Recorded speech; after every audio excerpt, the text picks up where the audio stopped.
Musliimtonni biyyoota kam keessatti baay'atan jettanii yaaddanii beektu? Tooppiteenii warroota qabatan kudhannan isiniif himaa, viidiyoo kana laayik gochuudhaan jalqaba. Kudhanaffaa irratti kan argamtu Aljeeriyaadha. Miliyoona 40 hanga miliyoona 43tu keessa jiraata. Saglaffaa irratti kan argamtu Suudaanidha. Miliyoona 38 hanga miliyoona 46 kan ta'antu Musliimtonni Suudaanii keessa jiraataa jechuudha. Saddeetaffaa irratti kan argamtu Tarkiidha. Miliyoona 80 hanga miliyoona 85 Musliimtota ta'antu Turkii keessa jiraataa jechuudha. Torbaffaa irratti kan argamtu Iraan. Iraan keessa Musliimtonni jiraatan miliyoona 82 hanga miliyoona 88 kan ta'antu Iraan keessa jiraataa jechuudha. Jahaffaa irratti kan argamtu Masriidha. Musliimtonni Masrii keessa jiraatan miliyoona 90 hanga miliyoona 104tti tilmaamamu. Shanaffaa irratti kan argamtu biyya Afrikaa Naajeeriyaadha. Naajeeriyaa keessa Musliimtonni jiraatan miliyoona 97 hanga miliyoona 113tti tilmaamamu. Hanga asii dhuftan taanaan viidiyoo kana jaalattaniirtan jechuudha. Laayik godhaa.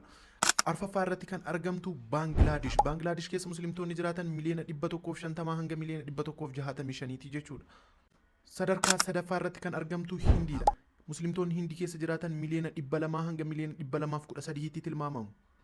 Kan lammaffaa irratti argamtu Paakistaanidha. Musliimtonni Paakistaanii keessa jiraatan miliyoona 235 hanga miliyoona 241tti tilmaamamu.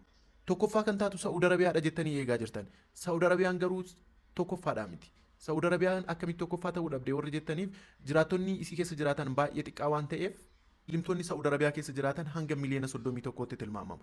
Achirraa kan hafe miliyoonni 4 hanga miliyoona 5 kan ta'an Shi'aa fi amantoota biraatii jechuudha. Tokkoffaa irratti kan argamtu Indooneeziyaadha. Indooneeziyaa keessa Musliimtonni jiraatan miliyoona 241 hanga miliyoona 246tti tilmaamamu. Garuu Indoneeziyaan tokkoffaa taati jedhee hin eegne. Indooneeziyaa keessatti wantoota nama jibbisiisan baay'eetu jira. Wantoota sanniin paartii aanuu irratti isinii hojjedha. Peace.